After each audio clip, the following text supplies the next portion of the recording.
The What's New dialogue on legal reforms with young legal professionals was held at the BMICH yesterday, chaired by President Ranil Wickremesinghe, to recognize the need for new legal reforms and the importance of the views of the youth and the new generation. Attorney General Sanjay Rajaratnam, young legal professionals and law college students also participated in the dialogue. අපේ ආර්ථිකය පරිවර්තනය කරන්න. දේශීය ආර්ථිකයේ ඉඳන් We must transition from a domestic economy to one focused on exports. Shifting to a competitive export-driven economy is essential. Simultaneously, we should embrace a digital and sustainable green economy. To establish this new economic paradigm, we require new legislation. The government has made significant strides, passing 42 laws in the past 14 months, a remarkable achievement. Now, the challenge lies in presenting the remaining 62 laws. Postponing the parliamentary vote is not an option. Any unfinished business will be carried forward to the next parliament. We are in the process of introducing a new law to replace the Port City law aimed at establishing an offshore economy.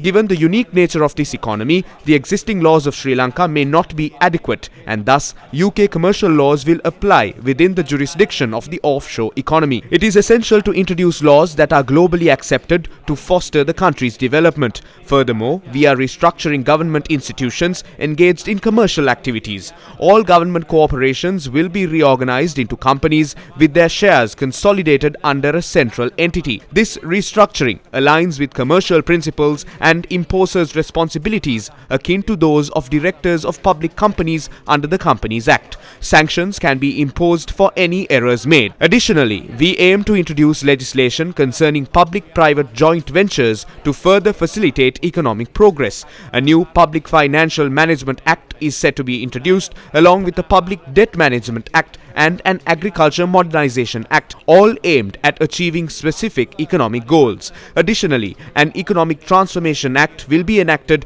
to spearhead these objectives, potentially leading to the establishment of an economic commission in lieu of the current Board of Investment. Furthermore, control over trade zones under the Board of Investment and newly established trade zones will be consolidated under this commission. To bolster domestic productivity, a National Productivity Commission will be established. Simultaneously, the establishment of an Economic and International Trade Institute is underway to further support economic growth.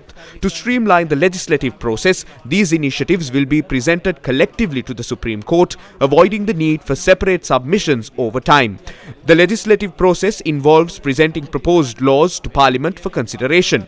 Following parliamentary approval, these laws will undergo scrutiny by the Supreme Court before being enacted. Despite some opposition, it is crucial to uphold the integrity of our legal system and safeguard the authority of Parliament. Any attempts to undermine the law or restrict parliamentary powers through dubious interpretations must be resisted. When the President appoints the Cabinet, their accountability to Parliament remains unchanged. Thus, the power now resides within Parliament as outlined in the Constitution, where Parliament's authority, fundamental powers and universal suffrage takes precedence. As the President, I currently hold executive powers which can be replaced by Parliament, but the powers of Parliament itself cannot be abolished. During Kolvinar de Silva's tenure in Parliament, the emphasis was on socialism, while Jayawardena introduced the open economy. Similarly, we are committed to advancing along this trajectory. Both Kolvinar de Silva and Jayawardena, who were classmates at Royal College, shared a similar mindset, recognizing the primacy of parliamentary sovereignty. However, we must proceed in accordance with UK law. Any attempts to impede these efforts can be brought before Parliament for scrutiny by its legislative and judicial branches. These endeavours cannot be obstructed, as it is imperative to prevent further suffering among the population. කවුරු හරි බලනවා නම් මේවා සීමා කරන්න එහෙනම් පාර්ලිමේන්තුවට ගෙනල්ලා පාර්ලිමේන්තුවේ ව්‍යවස්ථාදායක අධිකරණ බලතල ඉස්සරහා මේ ගැන විභාග කරන්න පුළුවන්. මේව නවත්තන්න බෑ.